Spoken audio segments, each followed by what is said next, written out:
ఇక కౌశిక్, రేణుకకు, భౌతి వాళ్ళకు అందరికీ నెక్లెస్‌లు ఇస్తూ ఉంటాడు. "ఏంటి బాబు నిజంగా ఇదంతా బంగారమే? నా విశాలమైన హృదయంలో మా ఇంట్లో చాలా ఉంటాయి.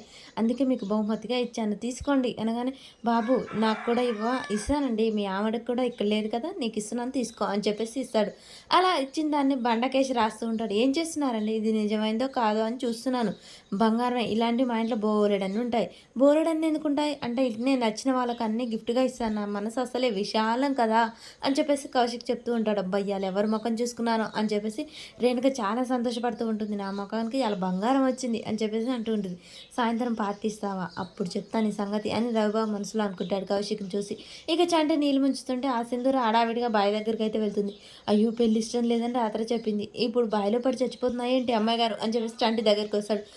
అమ్మాయి గారు మీరు ఇలాంటి పిచ్చి పని చేయొద్దండి. నేను ఒప్పుకోను. మీరు బావిలో దూకి చచ్చిపోవడం ఏంటి అనగానే ఎవరన్నారు చచ్చిపోతురని ఇప్పుడు ఇంటికొచ్చారు ఇక్కడికి మీరు అనగానే పెళ్ళి ఆపపోతే నిన్ను తోసేస్తాను నేను చచ్చిపోను అని చెప్తుండగానే సింధూరా అంటూ ఏంటి పెళ్ళి ఆపమని వాడికి కూడా చెప్పావా? నాకు కూడా తెలుసు అని చెప్తున్నాను. అమ్మాయి గారు అసలేం చేసావు? ఇలాంటి వాడికి సింధూరా నువ్వు చంటిగానికి చెప్తావా పెళ్ళి ఆపమని? వాడి పెళ్ళి వానికే చేత కాదు. నీకు వంట చేయడం చేతనైతుంది కానీ పెళ్లి చేసుకోవడం చేత కాదు. అలాంటి వాడు నీ పెళ్ళేం ఆపుతాడు చెప్పు అని చెప్పేసి రవిబాబు అంటాడు. ఏంటి బాబు గారు మీరు కూడా పెళ్ళి ఆపడానికి చూస్తున్నారా? 100 అబద్ధాలు ఆడైనా ఒక పెళ్లి చేయాలన్నారు. కానీ ఒక పెళ్లి చెడగొట్టమనలేదు. అప్పడంలో పాయసంలో అప్పడంలా సింధూరా ఈడు మన మధ్యలో ఎందుకు నాకు ప్లాన్ వచ్చింది వీని పక్కకు తోలు నేను చెప్తాను అనగానే ఏంటి బాబా ప్లాను అని చెప్పగానే చంటి వినడానికి చెవులు నిక్కబడిచి చూస్తూ ఉంటాడు.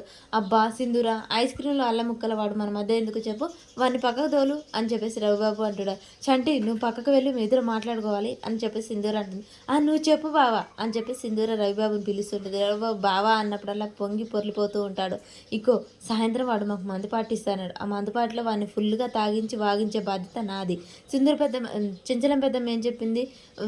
కౌశిక్‌లో ఒక్క తప్పు అలవాటు ఉన్నా ఏంటిదో చెప్పు పెళ్ళి ఆపేస్తా అని చెప్పింది కదా! నైట్ ఫుల్‌గా తాగిచ్చి ఆయన వాగుడంతా వాగిస్తాను. అప్పుడు నువ్వు రికార్డ్ చేయాలి అని చెప్పగానే మంచి ఐడియా బావ చాలా బాగుంది అని చెప్పగానే రవిబాబు సిగ్గుపడుతూ ఉంటాడు. ఇక సింధూర సంతోషపడుతూ అక్కడి నుంచి అయితే వెళ్ళిపోతూ ఉంటుంది.